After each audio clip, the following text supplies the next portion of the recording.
Go fruit yourself.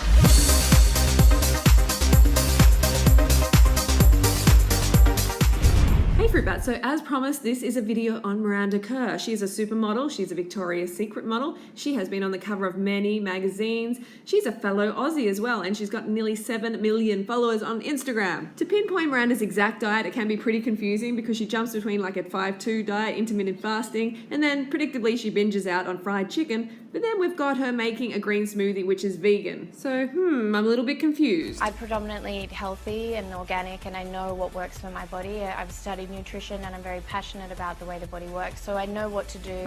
So now it makes a lot more sense. She did an integrative nutrition course. Do you teach a vegetarian vegan approach to nutrition? IIN does not preach. Like how they use the word preach, the whole vegan thing. Any one dietary theory, so they expose their pupils to over 100 diets, confuse the shit out of them, with the idea that no one diet works for everyone, which is just not true, and most of the teachers are just as confused as the pupils, or they have a vested interest. Here's a quote from Miranda. I'm not exactly sure when she said it. Hopefully she's wised up since then, but I am not a vegetarian. Meat and seafood make up most of my personally acidic food intake. To further counteract the negativity of the acidic food, I eat high alkaline foods to balance my overall daily nutrition intake. It's kind of like a junkie shooting up and then afterwards having a green juice to detox. What is the point? So if you're regularly consuming things that you know to be acidic and negative to the body like animal products, then why would you continue to eat them? Hunger, baby, hunger. That's why.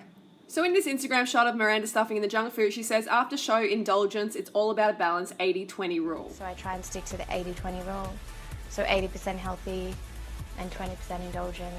More like the 80% starve, 20% binge rule. So Miranda often says she's on a blood type diet and she's an A type, and it says here she should be following a vegetarian diet and she's not even doing that. And I thought I'd bring our blood types into it. I'm an A positive, Harley's an O type, and we both thrive on exactly the same high carb vegan diet. We have excellent blood tests, we feel amazing, we have transformed from our former diets. So I'm not going to get into a scientific debunking of the blood type diet. That's been done many times before, but just put into Google veg source blood type diet and that will come up with the truth. So what I do want to remind you of is that we both thrive on this lifestyle and we have different blood types, and just like every other animal species on the planet, humans are designed to eat their species-specific diet regardless of their blood type hype.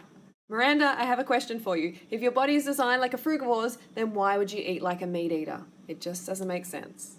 So Miranda's current way of thinking about nutrition actually reminds me of myself just before I found this lifestyle. She's talking about fresh stews, egg whites, avocado, oatmeal, all the things I used to eat before I found this lifestyle. She also says something interesting at the end. You can't avoid eating something that isn't so healthy if that is what is all to offer, so I don't give myself a hard time if I have something a little naughty. So she's talking about animal product junk food here, and it's not about it being naughty, it's about it being fucking cruel to animals. There's a someone involved here. There's an animal that wants to live, and she's not considering that, and that is truly disappointing. Fried chicken. Yep. That's my weakness. Yeah. It's really not good for you, but yeah, I like fried chicken. But you obviously don't have it too often. No. Well, I believe that we shouldn't deprive ourselves of anything that we want. Like, if we really want something, I think we should have it, but just in moderation. So studies show if you eat a diet rich in animal proteins, you are 4 times more likely to die of cancer than someone with a low protein diet, like a high carb vegan diet. And that's how most people eat. So essentially, if you're eating animal products, it's like smoking cigarettes for your health. Speaking of cigarettes, I hope Miranda doesn't smoke anymore. Something smells a bit fishy here. Ugh, gross. Again, this is something I was doing before I found the vegan lifestyle. I was eating a lot of fish because I thought it was healthy and clean. But little did I know it's one of the dirtiest foods on the planet. And Miranda's often having it a couple of times a day. So Miranda often talks about eating clean, and you can tell it's important to her, but she's eating food that is completely filthy. So you have to remember all the chemical runoff from farms, from the pharmaceutical industry, all the shit of the earth goes into the ocean, and then that concentrates millions of times in the flesh and the fat of the fish. And then we go and cook it up, heat all those chemicals up, eat it, and think we're doing something healthy for ourselves when we're actually poisoning ourselves on a deep cellular level. One thing I'm really impressed with is that Miranda has her own cruelty-free vegan skincare line. All that's left now is for Miranda to step up and try a high-carb vegan or raw till 4 lifestyle. I can feel that she's so close. She's taking steps that I was taking just before I came to this lifestyle. She's probably starting to realize that calorie restriction, coffee, and youth will only last so long.